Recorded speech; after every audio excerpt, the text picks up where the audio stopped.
Herkese selam, kanalıma hoş geldiniz. Bugün sizlerle birlikte kısa da olsa 15 dakikalık bir vlog olacak. Bugün bence bilirsiniz ki Torpaq Çərşənbəsidir ve bütün beni izleyenlerin, ailesini, bütün qohumların, herkesin bayramını təbrik edirəm. Necə belə bayramlara. İndi biz çərşənbəni keçirtmək üçün əmimgilə gəlmişik. Onların həyat evi olduğu için burada balaca bir tonqal eləmişik. Belə boyu. Akşam yandıracaq. Belə həyətdir. Burada əmim qızı əmmim oğludur. Burada da gedək sizə göstərim. Gözəl, amma gözəl samavar isi gəlir. Buradan da görə bilərsiniz. Həqiqətən. İndi videom qısalcıq dayandırmaq şeyində qaldım. Çünki papaq atdılar. İndi sizə də onu qısaca çəkəcəm, göstərərəm. Papaq atdılar, çox maraqlıdır həqiqətən. Deyək, o tərəfinə baxmaq istəyirəm, boyumda çatmır. İçəridə papağı doldururlar, doldursunlar, mən də sizə göstərəcəm. Sonra qapıya qoyarıq. Açma qapını, açma. Açma. Gözlüğü getiririk. Oradadılar.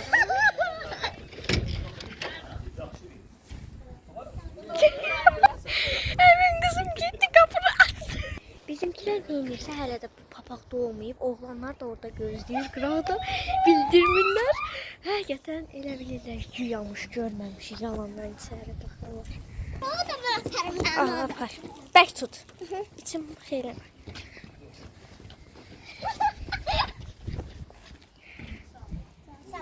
Həqiqətən yəni şok oldum da.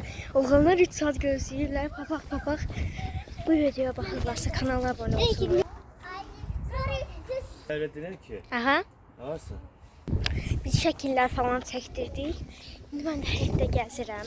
Sonra iftar falan açacaq eləyəcəyik. Amma mən də düz deyiləm. Sizə kombinimi də çəkim. Gəl. Jilet giymişəm. Üstünə də uzun qol köynək. Amma küləkdə sərin var. Saçımı da arxadan yığmışam. Üstünə də sıçratmışam. Qolbalıqlarda Pandora'nın 8 Mart'ta vermişdi. Bacım hədiyyə vermişdi. Onu takmışam. Onu da gözlə bir dəqiqə sizə göstərim. Mənim başım həqiqətən. Ay öldüm. Burada biraz da sizə həyəti göstərim. Olsa birazdan çıxacaq evə. Evin də bir kilini göstərərəm. Həyətdən bu bilmirəm nə borusudur. Boru var. Burada uşaqlar oyuncaq oynayanda yerə şey atıblar. Nə təpişlərim. Burada velosipedləri var. Burada skuterlər var. Onda təkəri qırılıb. Burada da qumda oynuyorlar. Şey var.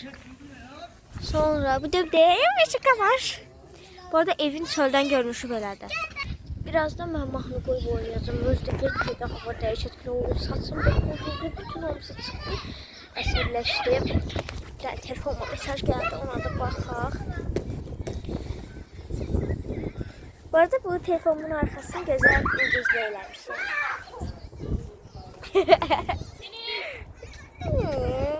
Bu arada təyyarə gedir. Yenə xəbərlər gəlir, papaqlar gəlir. Doldurur, gedir, doldurur. Amma mən də papaq atmaq istəyərdim, atmamışam. Nədəsə, qız olduğum üçün. Amma gələnlər də qız oğlan fərqi yoxdur. Bizim evdə də gəlmişlər, bizdə bina evidir. Biz indi 5 dəqiqə sonra evə çıxacaq. Ona görə vlogun yarısını burada bitirirəm. Təbii ki də bunun arxası olacaqdı. Amma yarısı burada bitir. Toz kimi olur. Ona görə gözümə girir. Ona görə də indilik sağ olun.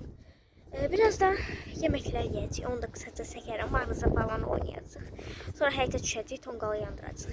Bir elinde saz gelin